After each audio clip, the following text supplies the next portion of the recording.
You are Doc South, and you're looking at the seed pit that Sandy and I have created to feed the critters. And we're doing rather well. In fact, I'm going to have to probably find more bargains in the cereal department, the cracker aisle, that kind of thing, the bird seed aisle, to keep this onslaught. Keep these critters fed to maintain the onslaught. And as you can see, we've got squirrels, crows. None of them are here now. It's getting close to dark, and they're getting ready to conk out for the night, I'm sure. All nice and full, knowing tomorrow they got they can freeload here at our place. And we're happy to do it, happy to help, especially with the snow on the ground. But here's something you should you might want to consider. While these critters are doing okay, again, the crows, what do you call it, chickadees, there's medium-sized, I guess, starlings, and of course squirrels, and I don't know if we've seen anything else. I think the chipmunks are asleep. But there you are. Now look at this. Consider. Sandy said she noticed today. Let me see if I can get over here. Yeah, I can. Okay. She was looking across the river. And there's a squirrel in one of the trees. She said she could see the squirrel just dying, looking at everybody eat. And the poor guy, he's more than welcome to dine with us, but here's a problem. Yeah, the Muskinecong River. Doggone, he's just a squirrel. He's not a porpoise. He's got to figure something out. And so far, I guess he hasn't. The river's just wide enough. There's probably the narrowest spot.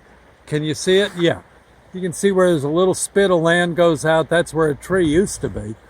And if that tree were there, he might actually be able to take a jump and make it. But other than that, it's hopeless. There's no way he can get by. He could, I don't know if you can see it, but further downstream, can you see? If you look, I'll try to hold it still.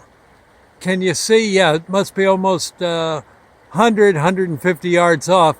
There's some limbs have fallen across one portion of the river, but he'd still have to figure out how to get it. Well, he might be able to if he's smart enough to go down there and look. There might be a way to use that as a land bridge. Can you see it? It's just a little bit of snow going across the stream, and with black underneath it. There's various limbs that have come down and have gotten stuck where the river splits, where the Musky splits. He might just be able to make it and then come diddy-bopping up. You can see many a critter has come through here. See all the footprints? Oh my gosh. That's probably deer, but maybe we'll see some squirrel prints from if he gets the idea that he could maybe cross over. I can't get down there now, and actually it's not our property, so I don't know if the neighbor would like me seeing if there's any footprints in the snow across on the logs that has fallen on the logs that cross the river.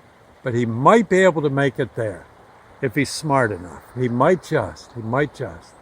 Other than that, he's got to go out to the highway, and that's not a good spot for a squirrel to be. Cross the concrete bridge like any car and driver would do, and then mosey up here along the shoreline. He'd be here in no time. But other than that, let's our Father who art in heaven, for that poor squirrel. Our Father who art in heaven, hallowed be thy name.